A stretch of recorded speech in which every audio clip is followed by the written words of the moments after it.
하나님 말씀 찾습니다. 마태복음 28장 19절 20절입니다. 마태복음 마지막 장 마지막 절입니다. 마태복음 28장 19절 20절입니다. 신약성경 52쪽입니다. 우리 다 함께 소리를 모아서 한 목소리로 봉독하겠습니다. 봉독합니다. 내가 그러므로 너희는 가서 모든 민족을 제자로 삼아 아버지와 아들과 성령의 이름으로 세례를 베풀고 내가 너희에게 분부한 모든 것을 가르쳐 지키게 하라. 볼지어다 내가 세상 끝날까지 너희와 항상 함께 있으리라 하시니라. 아멘. 아멘. 이제 우리가 다음 주부터는 찬양대가 서게 됩니다. 오늘 우리 성도님께서 일어서서 하나님 앞에 다 같이 찬양을 들렸는데요, 앞으로 또 그런 기회가 없으리라 믿습니다. 그렇지만 우리가 함께 어디서든지 늘 마음을 다해서 하나님 앞에 찬양하고 영광 드리는 찬양의 삶이 되시기 바랍니다. 오늘 본문의 말씀을 가지고 가서 전하라, 그런 제목으로 말씀을 드리도록 하겠습니다. 예수님의 사역은 크게 세 가지로 말할 수가 있습니다. 하나는 천국 복음을 전하셨다는 것입니다. 또 하나, 두 번째는 그 말씀을 가르치셨다라고 하는 거고, 세 번째로는 병자들을 고치셨다. 이 세 가지 사역으로 요약할 수가 있습니다. 그래서 예수님께서 3년 동안 공생의 기간에 많은 역사를 이루셨는데, 그 모든 역사를 이루기 위해서 이 세 가지를 위해서 밤낮으로 뛰어다니시면서 그의 사역을 감당하셨던 것을 볼 수가 있습니다. 근데 예수님의 공생의 시작과 마지막을 보면 예수님께서 공생의 3년 동안 말씀하셨던 모든 것들을 요약해서 말할 수가 있습니다. 그래서 예수님이 공생을 시작할 때는 뭐라고 첫 말씀을 선포하셨느냐? 마태복음 4장 17절에 말씀합니다. 뭐라고 말씀하는가 하면 회개하라, 천국이 가까웠느니라. 천국 복음을 전하신 것으로 사역을 시작하셨다는 것입니다. 그리고 이제 계속해서 놀라운 세 가지 사역을 감당하면서 마지막 주님 앞에 최후의 순간에 승천하시기 전에 마지막으로 우리에게 유언과도 같이 당부한 말씀이 있습니다. 그 말씀이 오늘 본문의 말씀입니다. 그러면 오늘 본문의 말씀과 또 예수님이 첫 선포하신 그 말씀을 돌아보면 동일한 한 말씀입니다. 복음을 전하라는 거죠. 그래서 생명을 살리고 구원해야 된다는 것을 말씀하고, 교회는 이 사명을 감당하는 것이 분명하다는 것을 우리에게 말씀해주고 있습니다. 그러므로 이 말씀은요, 우리 모든 그리스도인들에게 주어지는 삶의 최대의 목표가 무엇이냐, 그것을 잘 가르쳐주고 있습니다. 내가 세상에서 무엇을 먹을까, 무엇을 마실까, 무엇을 입을까, 어떻게 하면 즐겁게 살까, 그것도 중요하지만 중요한 것은 먹고 마시고 입고 모든 일을 통해서 하나님 앞에 영광을 돌리는 것, 이것이 우리의 삶의 목표가 되는 것입니다. 그래서 바울은 뭐라고 그래요? 먹든지 마시든지 무엇을 하든지 하나님의 영광을 위해서 하라, 그렇게 말씀하고 있습니다. 그러면 우리의 삶의 목표는 뭐냐? 주님이 마지막 유언처럼 우리에게 당부하신 말씀대로 땅끝까지 복음을 전하는 것이고 생명을 살리고 구원하는 것입니다. 우리는요, 본문 가운데서 주님의 음성을 들어야 되겠습니다. 그 음성을 한마디로 말씀을 드리면 뭐냐? 가서 전하라, 그 말씀입니다. 쉽게 말씀드리면 전도하라는 겁니다. 아마 우리 성도를 제가 지금 전도하라 이 말씀을 드리면 벌써 마음부터 힘든 분들이 계실 거예요. 또 전도해야 되나? 전도해도 안 되던데 또 전도 어떡하지? 늘 부담스러운 마음들이 성도들에게 있죠. 근데 전도한다라고 하는 것은요, 아무리 강조해도 지나치지 않는 것입니다. 왜냐하면 가장 귀한 생명을 살리는 것이 전도이기 때문입니다. 그렇기 때문에 주님께서도 이 땅에 오신 것도 전도하러 오신 것이고 십자가에 죽으신 것도 전도하게 십자가에 죽으신 것입니다. 그래서 예수 그리스도로 말미암아 생명을 살리고 구원하시고 우리에게 천국을 유업으로 주신 것처럼 우리 또한 할 일이 뭐냐? 복음을 전함으로 생명을 구원하는 전도가 우리가 해야 될 일이라고 하는 것입니다. 그러면 한번 우리를 생각해 보시기 바랍니다. 우리가 언제 예수님을 알고 언제 예수님을 믿고 언제 구원받고 천국 유업으로 받았습니까? 우리 또한 아무도 모르는 존재였습니다. 예수님도 모르고 하나님도 모르고 십자가의 은혜도 모르고 또 구원의 축복도 알지 못하고 천국도 몰랐습니다. 그 얘기 무슨 얘기냐? 멸망의 자녀요, 진노의 자녀요, 사단의 자녀요, 어둠의 자녀였다는 것입니다. 그리고 우리도 모르는 사이에 멸망하는 거예요. 그런데 어떻습니까? 어느 순간 누구에게인가부터 부모님이 됐든 친구가 됐든 동료가 됐든 주변 사람들에게 예수님을 전해 듣고, 그리고 그분을 통해 예수님을 만나게 되고, 그러나서 구원받아서 하나님의 은혜 가운데 천국을 유업으로 얻고 믿음으로 하나님을 예배하며 영광 돌리는 은혜의 삶을 살죠. 그래서 오늘 목사가 되고 장로가 되고 권사가 되고 안수집사가 되고 집사가 되고 성도로서 삶을 살아가고 있는 것입니다. 그런데요, 이거는 기적입니다. 우리 한번 생각해 보시기 바랍니다. 아마 우리 성도들은 다 성품이 좋고 인품이 뛰어나고 좋기 때문에 괜찮으실 거예요. 근데 저는요, 제가 예수 믿고 구원받은 것이 기적입니다. 왜요? 못됐거든요. 사람이 까탈스럽고 의심이 많고 믿지 않고 뭐 계산하는 게 많고 따지는 것이 많고 못됐습니다. 그러다 보니까 누가 와서 얘기하면 그러면 그것에 대해 한 번 더 생각해보고 비틀어보기도 하고 뒤집어보기도 하고 그런가 아닌가 조사해보기도 하고 별별 거 다 하는 거죠. 쉽게 못 믿는 거예요. 그런데 예수 그리스도를 영접하고 구원을 받고 그 은혜에 감사감격한데 하나님께서도 목사를 세워서 복음을 전하게 하시니 얼마나 감사한지 모릅니다. 그 모습을 보면 기적입니다. 제가 자란 모 교회 어르신들께서 그런 말씀하셔요. 나는 죽기 전에 성웅이 말하는 것 좀 듣고 죽었으면 좋겠어. 그렇게 말씀하시는 분이 많았습니다. 워낙 새님 같고 수줍고 말을 못했습니다. 사람들이 늘 안 갑니다. 말을 안 하는 거죠. 제 목소리가 어떤지, 제가 도대체 무슨 말을 하고 무슨 생각을 하는지 궁금한 거예요. 그러니까 교회 어르신들이 나는 좀 성웅이 얘기하는 것 좀 듣고 죽었으면 좋겠어. 그 말씀들을 많이 하셨어요. 그런데 주님을 만나고 거듭나고 하나님께 쓰시니까 말하게 하시고 말하지 않으면 근질근질하게 하고, 참 하나님의 역사는 놀랍습니다. 기적인 거예요. 그러니 고용 모교회 어르신들께서는 그래요. 하나님, 성웅이가 목사예요? 목회한다고요? 기적입니다. 이렇게 말씀들 하셔요. 하나님의 은혜입니다. 놀라운 거예요.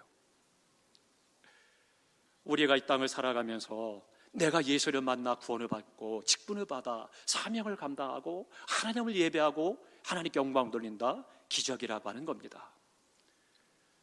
배운 사람들은 자신도 모르게 짓는 죄가 있습니다. 무슨 죄일까요?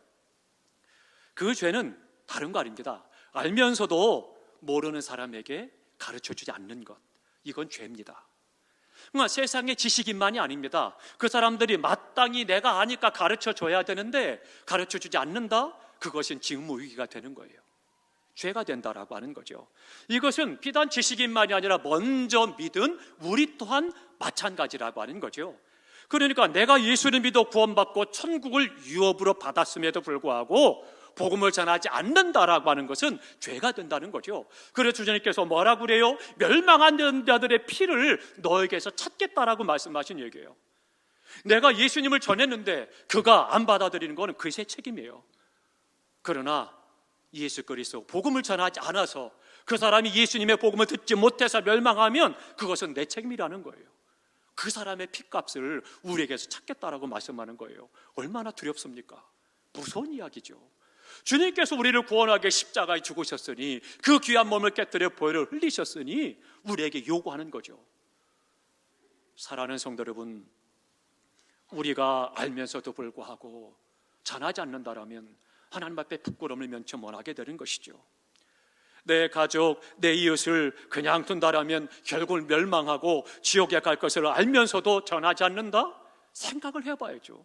이 마음이 무슨 마음일까? 직무유기에 해당하는 죄가 될 수 있는 거죠. 그래서 디모데후서 4장 2절에 말씀합니다. 너는 말씀을 전파하라. 때를 얻든지 때를 얻지 못하든지 항상 힘쓰라. 그렇게 말씀하고 있는 것입니다. 그런데요, 고민이 있습니다. 그동안 내가 우리 가족에게 복음 전하지 않은 거 아니잖아요. 얼마나 열심히 전했어요. 성전에 올릴 때마다 온 가족이 와서 예배드리는 가족을 보면 부럽기도 하고 좋기도 하고, 한쪽으로는 나는 뭔가 서운한 마음 들고 섭섭한 마음 들고 여러 가지 감정이 교차하죠. 그래서 주님 앞에 또 눈물로 기도하고 하나님 우리 가족도 구원시켜 주십시오. 그리고 대개가 열심히 복음을 전해요. 그런데 문제는 복음을 전하긴 전하는데 우리 가족이 들어주지 않더라는 거죠. 그러니 그때마다 마음이 힘들고 어려운 거죠. 이게 문제입니다. 그래서 전도 중에 가장 힘든 전도가 뭐냐? 가장 어려운 전도가 가족 전도입니다. 그게 참 힘든 거예요. 사도 바울도 이 고민이 있었습니다. 그래서 유대교에서 기독교를 개종을 하고 예수님을 복음을 전하러 다니는데 가족들이 반대하는 거예요. 가족이 너 왜 미천이 정신 차려? 왜 하나님을 섬기다가 이상한 예수를 믿는다고 하는 거야? 그리고는 계속 핍박하는 거예요. 가족 구원을 위해서도 사도 바울도 굉장히 많은 고민을 하고 열심으로 그것 때문에 애를 썼던 것들을 볼 수가 있습니다. 그러다 보니까요, 교회들마다 시간이 지나면서 시대나 문화와 환경에 따라서 전도법을 자꾸 찾아내고 전도법을 만들어서 열심히 전도하려고 애를 쓰는 겁니다. 우리 교회도 오이코스 전도 축제를 가지고 계속 몇 년 동안 시작을 했는데 지난 2년 동안은 못했죠.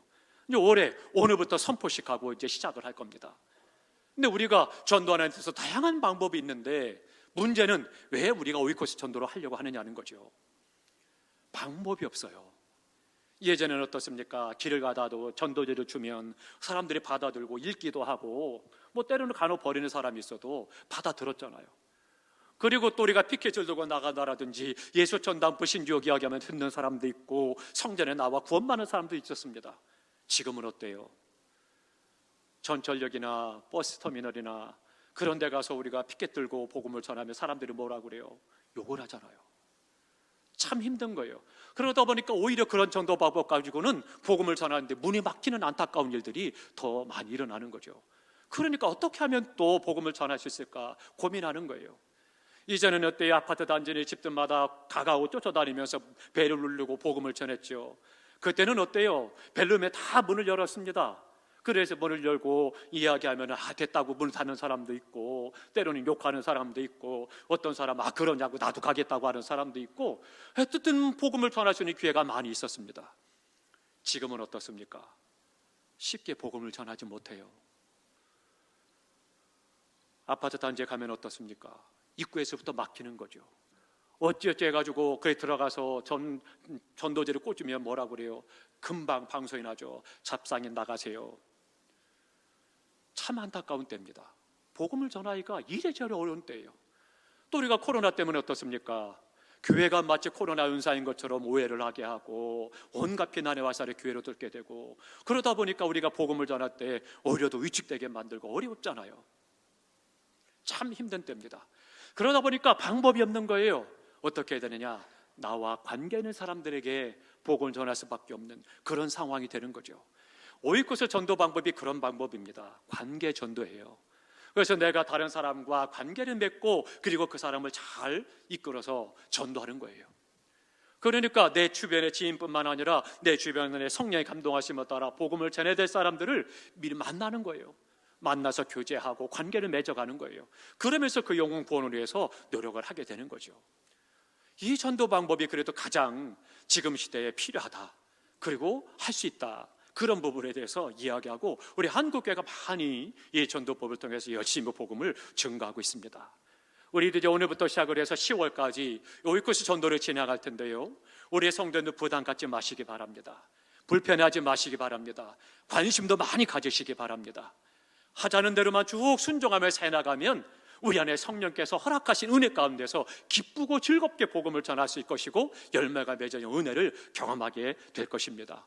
그럼 우리가 복음을 전하는 데 있어서 몇 가지 단계가 있습니다. 첫 번째로는요, 전도 대상자를 선정해야 합니다. 우리 부모님이 될 수도 있고 남편이 되고 아내가 될 수도 있고 자녀가 될 수도 있고 직장 동료가 될 수도 있고 이웃이 될 수도 있는 거죠. 때로는 전혀 생뚱맞게 길을 가다가 전혀 모르는 사람인데 동네 사람인데 일면식 어떤 사람이 성령이 감동해서 복음을 전할 때도 있는 거죠. 아무튼 전도 대상자를 선정하는 일을 시작을 하게 됩니다. 그리고 두 번째는 어떻게 해야 되느냐? 전도 대상자를 위해서 영적 양식을 공급해야 됩니다. 그거는 뭐냐? 그 영혼을 위해서 기도하는 거예요. 성령의 감동하심에 따라 전도 대상자를 정하고 그 영혼들의 이름을 불러가며 기도할 때 이상한 일이 일어납니다.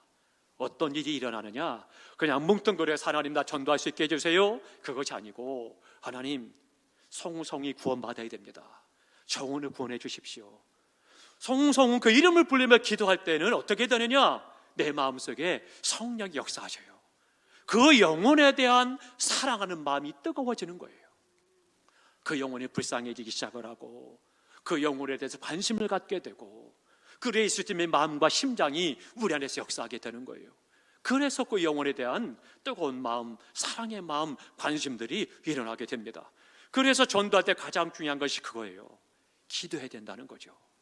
그 이름을 불러가며 기도할 때 하나님께서 그 영혼을 구원해 주시리라는 믿음을 갖고 기도할 때 하나님께서 능력으로 역사하시는 거죠. 전도는요, 하나님께서 도우셔야 가능한 겁니다. 그래야 또한 열매가 맺어지는 거예요. 그러니까 우리는 할 것이 뭐예요? 그 영혼이 구원받고 안 받고는 우리가 복음을 전하면 하나님께서 성령으로 그들을 구원시키느냐에 달려있는 거예요. 그렇다면 우리는 어떻게 되겠어요? 열심히 복음을 계속해서 전해야 되는 거죠. 씨를 많이 뿌려야 열매가 또 많이 맺어지는 거예요. 그러니까 우리가 주님 앞에 열심으로 그 영혼들을 위해서 기도해야 되는 거죠. 그러나 세 번째는 뭘 해야 되느냐? 인격적인 관계를 잘 맺어가야 된다라고 하는 것입니다. 평소에 우리 주변과 이웃과의 관계 속에 좋은 인상을 심어줘야 된다라고 하는 거죠. 부드러운 대화를 나누고 자상한 관심을 보이고 때에 따라서는 식사에 초대를 해서 함께 교제하는 거예요. 그러면서 자꾸 관계를 맺어가는 거죠. 현대는 갈수록 대화가 단절이 됩니다.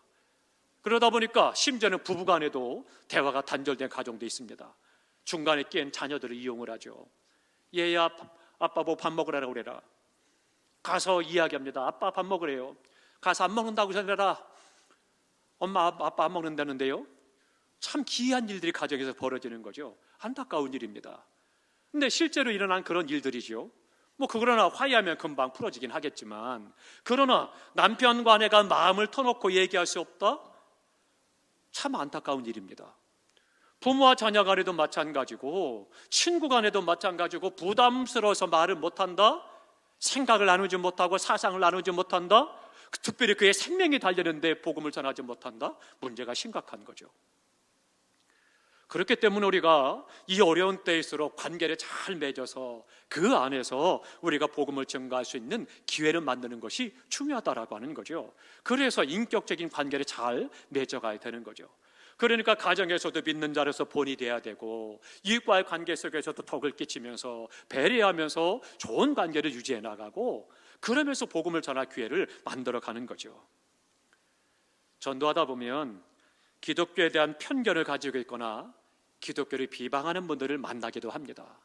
그때는 우리가 다 들어야 됩니다. 그들이 비방하는 것에 대해서 아니야 변명할 필요 없습니다. 뿐만 아니라 비방한다고 해서 또 그것들에 대해 편견을 가지고 있다고 해서 논쟁을 벌일 필요도 없습니다. 우리가 잘못한 건 맞거든요. 그냥 인정하는 거예요. 맞아, 그래, 우리가 부족해서 그래. 그러나 다 듣고 난 다음에는 분명하게 이야기하셔야 돼요. 부족한 부분은 그런 연약한 부분들이 있지만 기독교에 대한 그런 인상이 있지만 그러나 구원받는 것과는 전혀 별개의 거다. 그러니 너도 예수 믿고 네가 또 믿는 자들에게도 본이 되어주고 그렇게 하셔서 더 세계 복음을 전하고 다른 사람을 구원하면 좋지 않겠느냐 이야기하는 거죠. 그렇기 때문에 우리가 분명하게 그들에게 인식시킬 필요가 있는 거죠. 굳이 논쟁을 벌이고 다툴 이유가 없는 것입니다. 전도에는요 때때로는 인간적인 호소가 또한 굉장히 중요합니다. 신앙사를 새롭게 시작하신 지 얼마 안 된 남자 성도님이 계셨습니다. 우리 교회 사듯이 이렇게 새가족 교육을 했어요. 그리고 수료식을 하고 어떻게 만나서 이야기할 시간이 됐는데 그분이 간증을 그렇게 하시는 거예요. 어려서 신앙사를 했대요. 어려서 신앙사를 하다가 이제 장성을 하고 군대를 갔는데 신앙사를 잃어버린 거예요. 그러고 나서 군대 제대하고 직장 생활을 하고 그리고 결혼을 하고 자녀들을 낳고 그리고 기름의 생활을 한 거예요. 그러는 과정 속에서 아내도 이야기하고 자녀들도 교회 갑시다라고 이야기하는데 그 말이 한마디도 안 들리더라는 거예요. 그냥 한 귀로 듣고 한 귀로 흘러버리고 너네나 잘 믿어, 너나 잘 다녀 그러고 말았다는 거예요. 그런데 어느 날 아들이 이제 다 장성을 하고 대학을 졸업하고 직장을 잡았어요. 그리고는 아버지에게 정색을 하고 이야기를 시작했답니다. 아버지, 그동안 우리가 아버지 말씀하시면 다 순종했습니다. 한 번도 아버지의 말씀을 거역한 일이 없습니다. 그런데 이제는 아버지께서 제 말씀 한 말씀만 들어주십시오. 교회 나갑시다. 예수 믿어야 됩니다. 아들이 진지하게 아버지에게 마음을 다해 호소하는데 아버지가 거절할 수 없더라는 거예요. 그래서 어쩔 수 없이 그래 알았어. 그리고는 교회를 나오는 거예요. 나와가지고 첫 제배를 드리는데 마음이 따뜻해지고 평안하고 너무 좋더라는 거예요. 그러면서 이제 새가족 교육도 받고 수료식까지 한 거죠. 그분이 그런 간증을 하는데 참 마음에 감사함이 있었습니다. 진지한 호소는요, 사람의 마음을 녹이는 능력이 있습니다. 힘이 있어요. 그렇기 때문에 좋은 관계를 맺어가면서 어느 순간 내가 진지하게 복음을 전할 때 그 영혼이 그 마음을 열고 받아들일 수 있도록 역사하시는 힘이 있는 거죠. 성령께서 또한 그런 것들을 함께 하시기 때문에 가능케 되어진다라고 하는 거죠. 그래서 우리가 전도하는 방법 가운데 진지하게 호소하는 것도 또한 좋은 방법이 되기도 한다라고 하는 것입니다. 위에서 우리가 좋은 관계를 맺고 발전시켜 나가고 좋은 관계를 유지해 나가도록 힘써야 되는 것입니다. 사랑하는 성도 여러분, 전도는 신앙에서 가장 익사이팅하고 흥분되는 것이 바로 이 전도 사역입니다. 전도하면 무거운 짐이 되는 것이 아니고 하나님의 능력을 경험하는 시간이 되고 하나님의 사랑과 은혜를 체험하는 시간이 되고 기적을 경험하는 시간이 되는 거예요. 우리가 복음을 전할 때 그 사람이 예수 믿을 것 같지 않았는데 예수 믿고 구원받고 생명을 얻었다? 얼마나 감격스럽겠습니까? 얼마나 흥분이 돼요? 더더군다나 그 사람이 믿음 생활을 잘하고 직분을 받고 충성한다? 우리의 면류관이 되고 상급이 되는 거예요. 얼마나 감사하고 흥분이 됩니까? 참 귀한 일이죠. 다니엘 12장 3절에 말씀합니다. 많은 사람을 옳은 대로 인도한 사람은 별과 같이 빛난다. 그렇게 말씀하십니다. 우리가 복음을 전할 때 그 복음을 받아들이고 예수 안에서 구원받은 사람은 우리의 면류관이 되는 거고 우리는 별과 같이 빛난 축복과 상급이 있는 거죠. 얼마나 감사한지 모릅니다. 사랑하는 성도 여러분, 오늘부터 시작을 해서 10월까지 진행되는 동안 우리 온통 관심이 이 생명을 구원하는 일에 있기를 축복합니다. 정말로 마음을 다하고 중심을 다해서 내가 관심을 갖고 행할 때에 성령께서 우리에게 은혜를 주실 것이고 힘 주실 것이고 두려워하지 말고 강하고 담대하게 우리가 선포하고 나갈 때 어둠 영들이 덜 떨 것이고 예비된 영혼들이 구원의 역사를 경험하게 될 것이고 하나님의 뜻이 이루어지게 됩니다.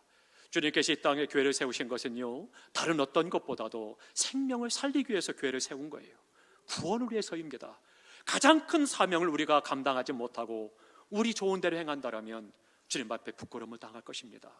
사랑하는 성도 여러분, 우리 모두가 다 내게 하나님께서 그 놀라운 축복의 기회입니다. 생명을 구원하는 기회, 이 은혜를 주셨으니 열심으로 복음을 전가하기에 힘쓰는 복된 시간 되셔서 하늘의 별과 같이 빛나는 축복과 상급이 있는 우리 모두가 될 수 있기를 주님의 이름으로 축원합니다. 기도하겠습니다.